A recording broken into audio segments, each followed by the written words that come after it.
All right, Alexander, let's start things off with Zelensky's trip to the U.S. And he was in the U.S. on Monday. Actually, he was in Argentina for the inauguration of Milei. I don't know if you want to comment about that very quickly.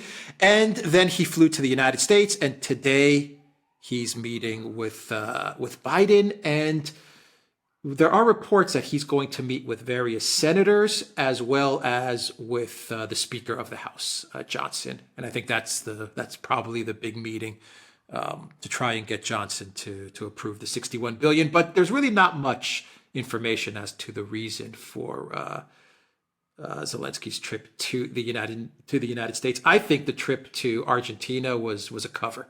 I think the Biden White House told Milei invite him to Buenos Aires, and that'll give us an excuse to invite him to the United States instead of telling Zelensky from Kiev, come to the U.S. now, we want to talk to you. It provides a little bit of a cover and doesn't make it look like the Biden White House is in such panic mode. That's just my thoughts about the trip to Argentina.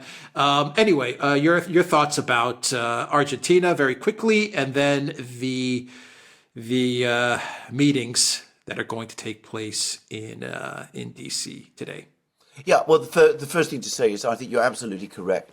The Milei trip, the trip to Buenos Aires by Zelensky, it has all the looks of diplomatic cover, of providing cover, not to Zelensky, but to the White House. They know that for many people in Washington, he is a deeply unpopular person, and that the White House, that the president has suffered political damage by the closeness of his apparent association with Zelensky.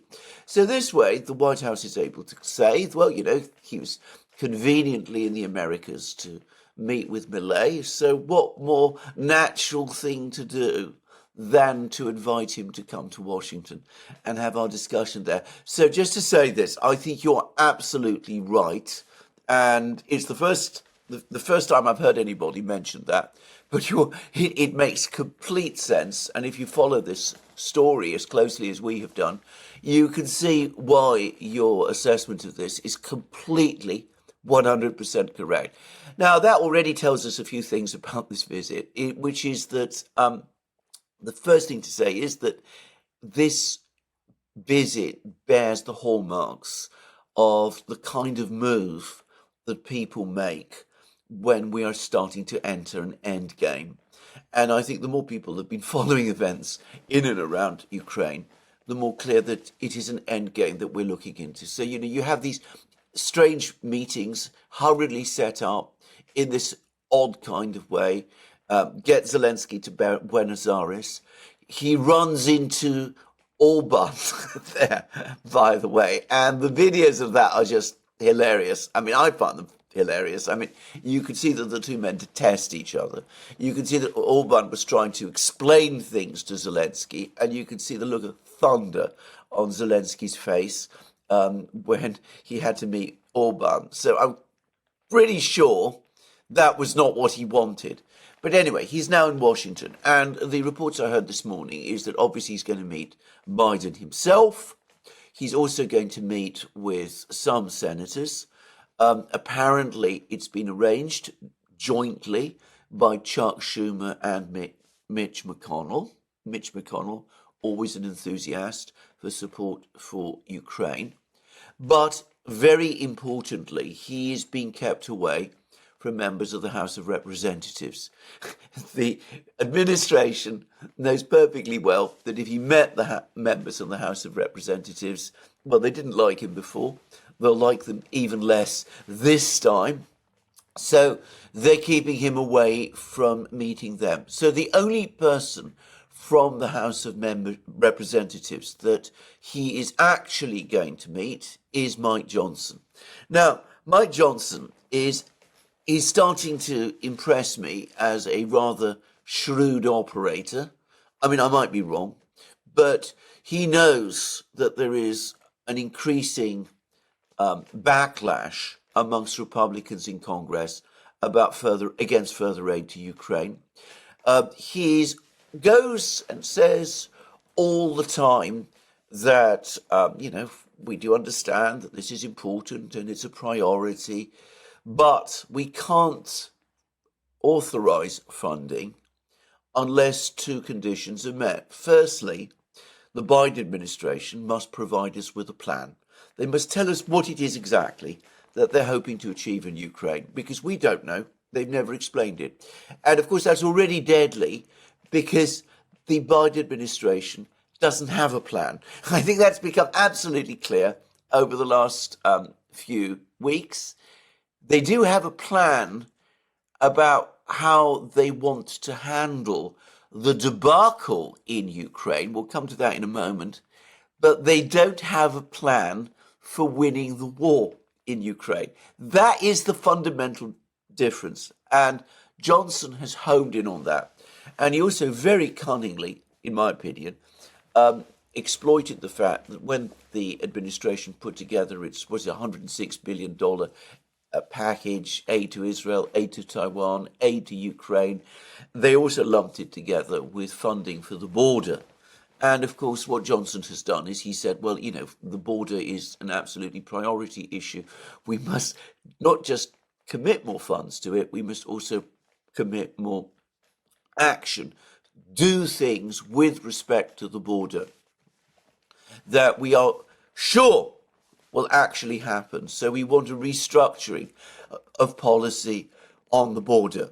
And of course, for Biden, I suspect that that is a red line. I think that he knows that if he starts acceding to Republican requests on the border issues, really does impose really tough immigration controls and that kind of thing, then it will collapse support for him within the left, on the left, and within the DNC and the Democratic Party's base. So I don't see why Johnson would want to change his position. Now, in politics, anything can happen, especially American politics. There's probably going to be lots of money sloshing around in the background. People, representatives being told, look, if we approve this package, we'll make sure that weapons that go for Ukraine are manufactured in your state, and that will provide jobs for your people there. And of course, we all know that that's code for the fact that you get hefty, supports from your military industrial donors, that kind of thing. So, one must never, ever assume that Johnson is going to stick to his position. Perhaps he will bend, but up to this point, he is showing no sign of doing so. And I don't see how in electoral and political terms, simple electoral and political terms, it would make any sense for him to change his position. So that's what I think. That's what I would say about this. I think for the moment he's more likely to stick to his guns, and he's done something else which rather confirms that, in my opinion, because on the 13th, on tomorrow, in other words, he's going to move forward with an impeachment vote in the House. Get the House to vote for an impeachment inquiry on the President of the United States. And Mike Johnson must know and must be calculating that once the impeachment proceedings get underway, they will become the dominant issue in the House of Representatives. They will suck all political oxygen out of everything else. And it's not impossible, of course, that if and when we ever see articles of impeachment drawn up, they will include issues about Ukraine. So everything for the moment points for me towards Johnson not wanting to move ahead with this. Wait, I've not thought about that. It would be pretty strange to approve money to Ukraine if you're Johnson, whatever amount, while at the same time going after the Biden White House, including all of the Ukraine Burisma prosecutor, 1 billion Poroshenko stuff. That would put the Republicans in the House in a very awkward and strange position. Absolutely. Now, of course, it may be that this impeachment vote isn't, the whole impeachment process isn't going to be taken seriously. As I said, we can't. American politics is so complicated that I can only, I can only look at the surface. There's no way that one can take off the lid off the box and know all that's happening. But that's how it looks to me. All of these moves point strongly to me, if you take them at face value, which it's all we can do, to the fact that the Congress will rise on Friday and there will be no vote for Ukrainian aid. Yeah, well, I mean, Mr. Speaker of the House, you gave 61 billion to Ukraine, and at the same time, you're upset with Hunter Biden working at Burisma for an energy company in Ukraine. It's gonna look terrible for the Republicans. Absolutely. But who knows? Yeah, you're right. They may agree to it, and they may spin it in some strange and odd way. But I think for the American people, they'll look at a move like that and they'll be like, well, what is going on here? They have until the 15th, I believe, to wrap this up, and then it goes to the next year. Exactly. My understanding is it has to be sorted out by Friday. Again, there is the option of continuing next week. If Johnson decides to extend the term, that is always, I can tell you for a fact, deeply unpopular with MPs, representatives in any country. I mean, it's not the kind of thing they would want to do. They'll all have their holiday and Christmas plans now, and their meetings with people that they want to see in their home states, wherever. So I'm not saying it's impossible, but there would have to be a very, very big deal done. And of course, Johnson, who, as I said, is a canny operator, he sees the opinion polls. He sees that now a convincing and large plurality of Americans oppose further aid to Ukraine.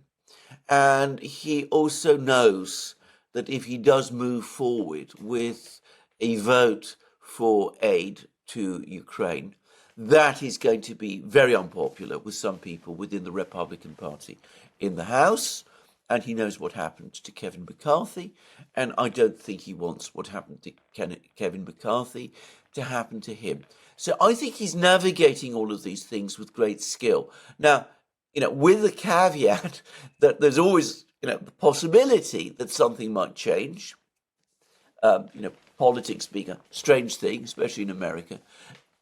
It doesn't seem to me as if we're likely to see that change. And I can't help but think that the administration itself knows this, which then begs the question of why have they invited Zelensky to Washington? And I suspect that the reason they've invited him to Washington is partly because they do want him to lobby for aid, but just like the trip to Buenos Aires was cover for bringing him to Washington, so I think this device of getting him to lobby for aid to Ukraine could be cover to get him to understand, Zelensky to understand, that the reality is that aid to Ukraine is now all but spent. The US anyway doesn't have shells to send to Ukraine, and it's shells that Ukraine needs, and that negotiations, a freeze of the conflict, is now essential.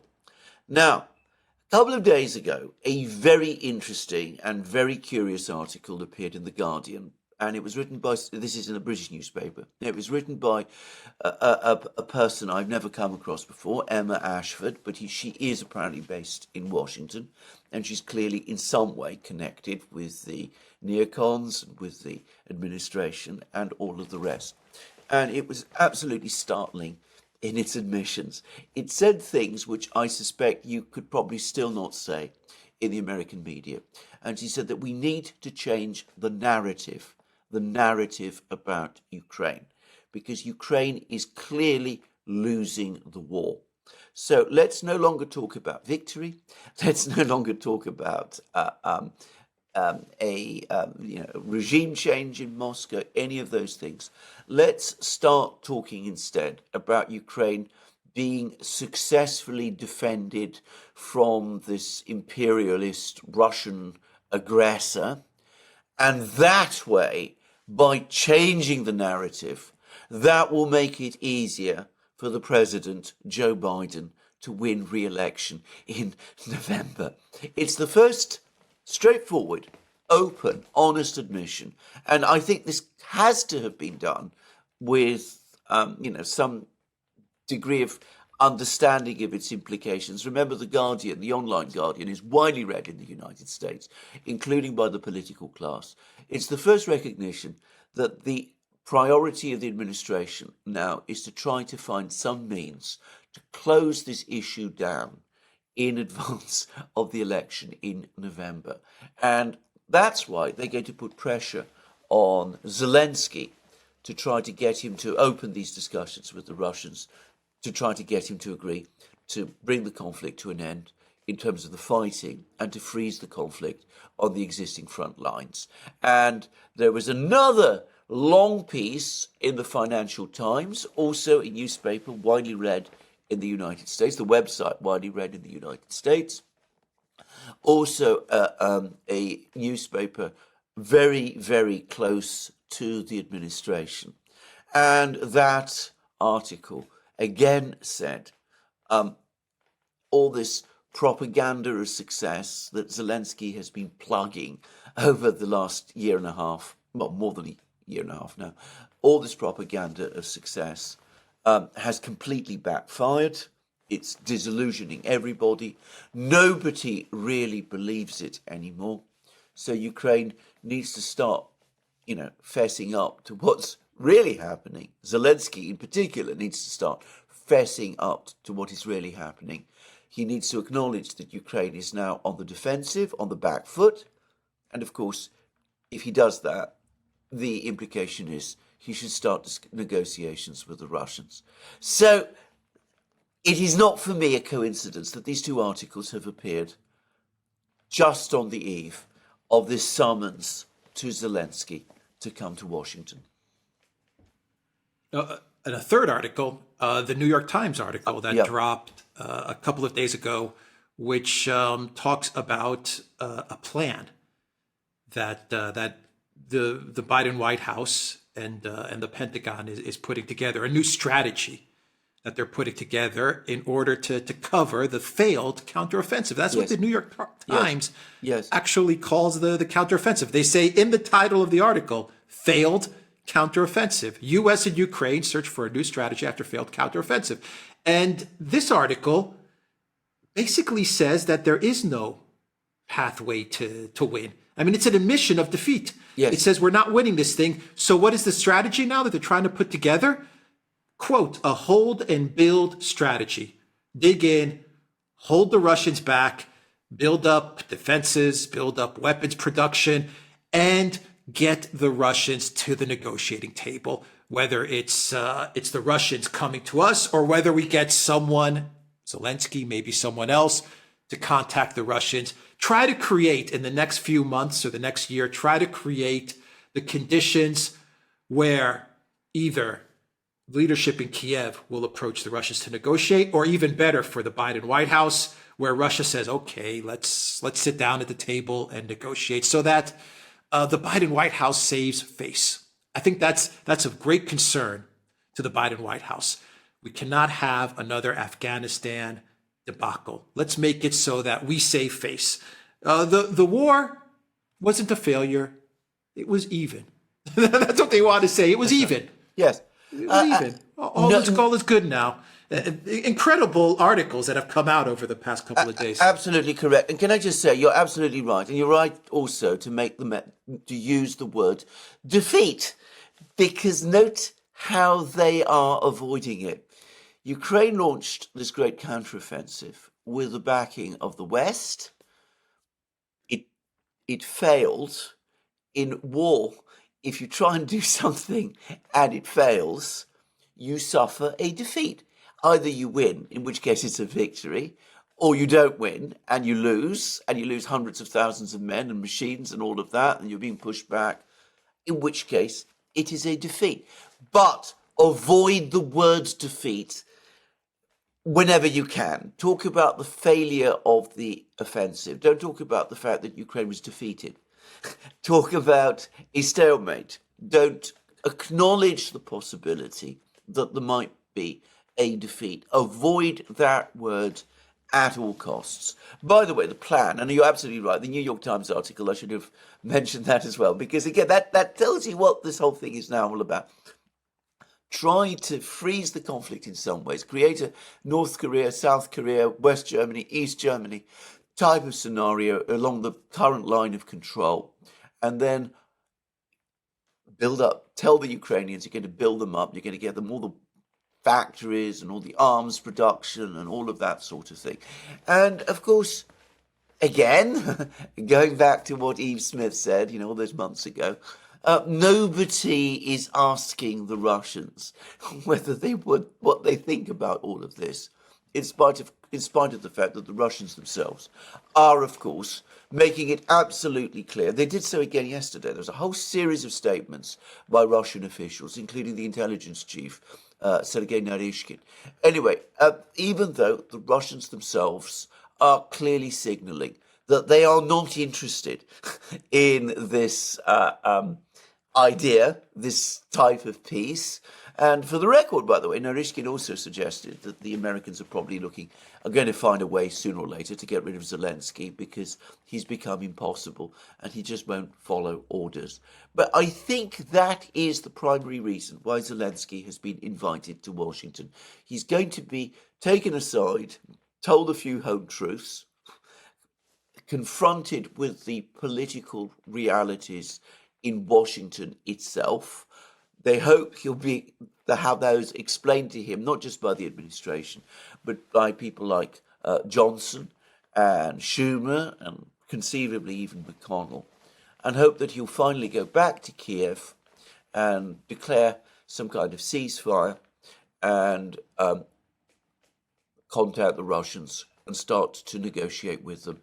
And that is the plan, and it's not in order to enable Ukraine to win. It's not about Ukraine anymore. As Emma Ashford said in that article in The Guardian, it is about changing the narrative in order to get Joe over the line in November. Yep. The New York Times article even admits to steep losses in the Ukraine military. Ukrainian hospitals are already filled with injured soldiers. Ambulances moved back and forth from the front throughout this year's counteroffensive. Ukraine has not released official numbers of its war dead, but the losses officials concede have been steep. I think they're going to give Zelensky the message. It's either you negotiating with the Russians or it's somebody else, but we're going to wind this thing down. Yes, that's exactly right. The Russians, for their part, just to say, have made it absolutely clear that they're not going to negotiate with the Ukrainians. There's a new ambassador at large, a man called Miroshnik, who's all over the place now in the Russian media. He's a Russian diplomat, and he's, I suspect, being positioned to head any negotiating team that is being set up. He said yesterday, or the day before yesterday, that the negotiations will be between the Americans and the Russians. And he also said, he followed where Putin had led, and by the way, Narishkin also said this too, that Ukrainians, Belarusians and Russians are all one people, the Russian people. And he said yesterday that the objective now in Ukraine is to liberate the Russian people from this illegitimate and oppressive regime there. That was Miroshnik's language.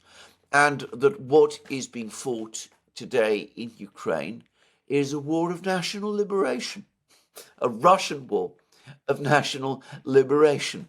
Now, it couldn't be said more clearly than that, and it's pretty strong. In fact, it's incredibly strong. And of course, this kind of language, this kind of rhetoric, leaves no scope at all, no room at all for the kind of freeze that the Americans are trying to achieve in Ukraine. But you're absolutely correct. The New York Times article is absolutely a part of this sequence. And in fact, you can see it. You've also had that huge Washington Post article about why the counteroffensive failed, the one that was in two parts, which basically blames the Ukrainians for everything. I mean, it's, well, we at the US made a few mistakes, but ultimately it was because the Ukrainians didn't follow wonderful and great advice and didn't fight the war, the offensive, in the way that we wanted. So you say that you did your best, you did everything that you could, you now freeze the conflict, and then you move on and you talk about how this isn't a defeat, it's a victory, or at least a stalemate, and then you close the topic of Ukraine down until November. And that's the plan, even though, as we said, the Russians have rejected it.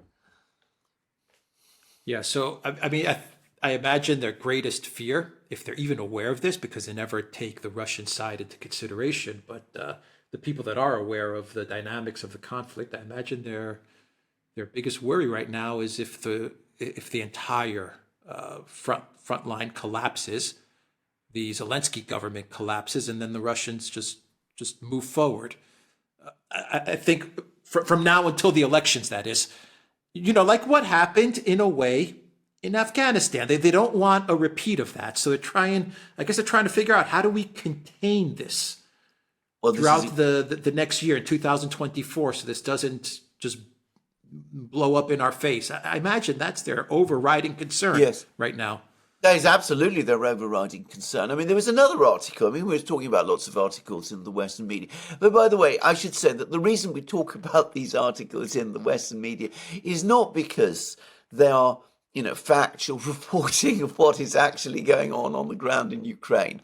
It's because they tell us about the political shifts amongst Western governments, and specifically the American and British, and to some extent the German government. So that's why we deal with this. But there's a long article in the London Times.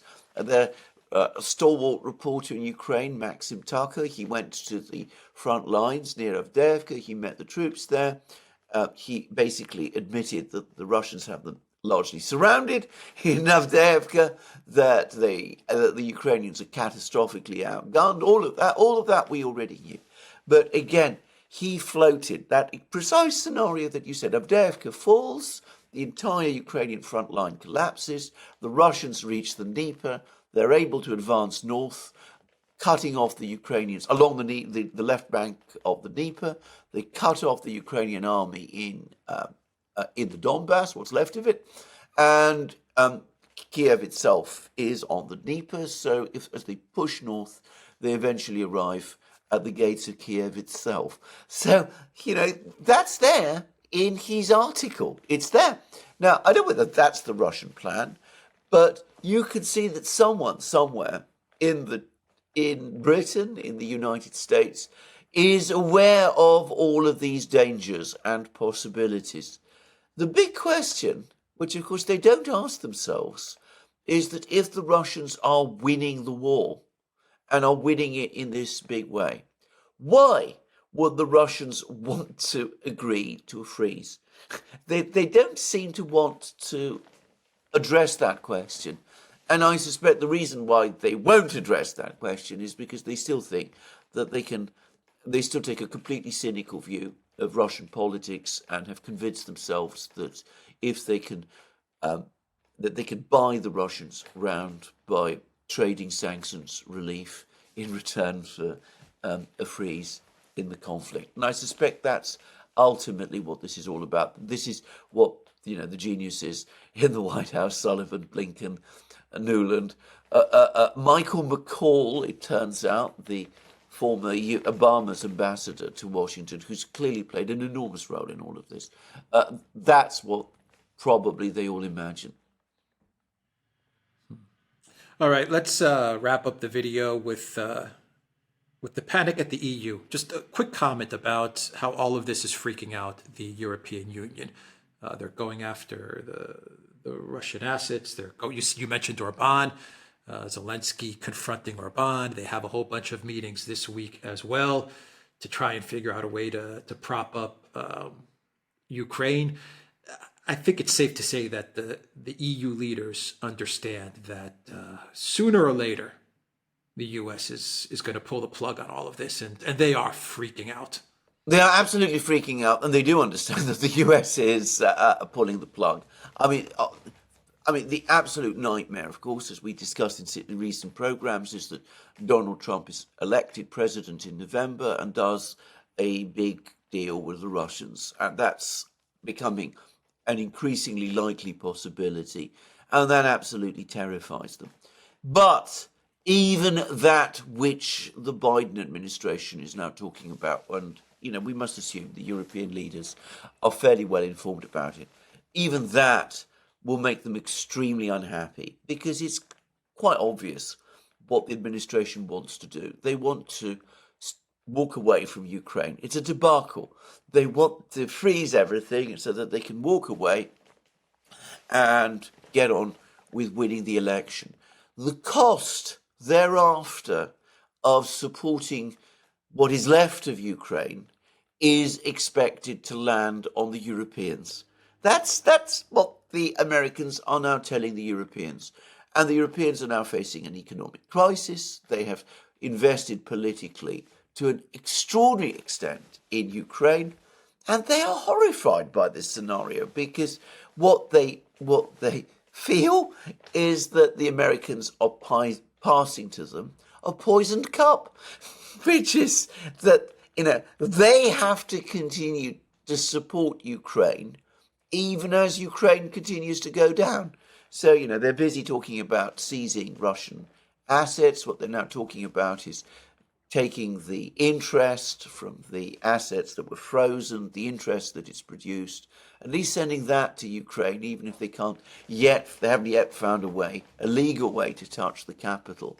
That is already, by the way, illegal. I mean, it's like saying, you go into somebody's bank account, you take the interest out of it and leave the capital alone.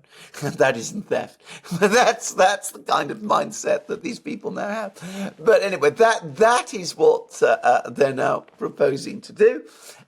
And they're also supposed to have this big aid package for Ukraine, 50 billion euros, which is, again, what the US is telling them. But of course, they're running up against opposition, because Orban and Fico are coming along, and they're saying to them, look, you must be joking. This thing is a shambles. Ukraine is going down. The cost of this is off the scale. And the Americans are walking away. And you're asking us to cough up another 50 billion euros, to help you cough up another 50 billion euros. And impose even more sanctions on the Russians than the ones we have imposed before, which manifestly haven't worked. And the Europeans, of course, heavily invested in Ukraine. The government in Germany, its entire credibility now is tied to Ukraine. They are now trying to find ways of circumventing the likely veto from Hungary and Slovakia by trying to get all the various countries, the big countries, which means Germany and France, basically, to cough up the money between them by themselves, which will not be popular with the voters in those countries. But the Europeans are absolutely freaking out over this, as you correctly said, and deep down, they know perfectly well that they cannot support Project Ukraine in any form without the United States. They know that there is a very serious risk of hyperinflation in Ukraine if American aid is withheld. I discussed that in my program, one of my recent programs. They know that the Russians are getting stronger all the time. And they know something else, which is that if the Americans do walk away in the way that some people in the Biden administration seem to want, then they could start walking away from Europe on a host of other things also. They might decide that the interests of the United States no longer lie so much in this massive commitment the US is making to Europe. The time has come for the US to start to disengage from Europe increasingly and to focus on more serious map questions like the Asia-Pacific region, and for some, possibly even the Middle East. And that, again, is, for the Europeans, the ultimate nightmare. So for all these reasons, the Europeans are freaking out in exactly the way that you said. Yeah. What a debacle. All right. I wonder how Zelensky's going to take all of this. You know, it's in their constitution that they can't negotiate with Putin. Is that correct? Yeah, I believe so. Yeah, I mean, he issued this decree. It's certainly illegal, and I mean, he would have to cancel his own decree, presumably. And if he went back to Kiev and told people in Ukraine that that was what he was going to do, well, I mean, where would that leave him, frankly? They would ask, well, why did you pass this decree in the first place? And why are all of those people that, you know, you sent into the army being, you know, why were they sent there? And Zelensky's position is looking even ever more precarious by the day. There's now criticism in the Ukrainian media about aspects of the war which you would never have seen before. There's increasing coverage, for example, in Ukraine about this bridgehead that the Ukrainians have in Klinky, and people are increasingly asking the question, what is that all about? Why are our men being sent to this place so that they can be killed within 2 hours or whatever it is, dozens and scores of them every day, when it's clear that they can't advance? So you're starting to see that's started being discussed in sort of dissident media in Ukraine, like Strana, which I believe is largely based abroad. It's now crept into the Ukrainian Telegram channels, and it's starting to creep from the Telegram channels into the mainstream media. And there's reports that Zelensky is now becoming increasingly worried about soldiers protesting, armed men coming to protest in Maidan Square. There's a report about this in one of the Telegram channels this morning. So for him, hearing all of this, hearing from the Americans that their aid is ending, being told to accept a freeze, is a political nightmare. It is just about the worst possible news he could hear. And he will push back to the extent that he can. He'll probably continue to say, well, look, I'm going to continue the war. You led me into this mess in the first place. It's your responsibility. I can't change my policy. And my guess is that he will continue to resist any proposal for negotiations. Go back to Kiev, tell people this, risk whatever protests about that there might be, and hope that rather than let him completely go down, the Americans and the Europeans will nonetheless come to his rescue. A calculation that others have made before. Al-Ghani made it in Afghanistan. President Thieu made it in Saigon, in South Vietnam.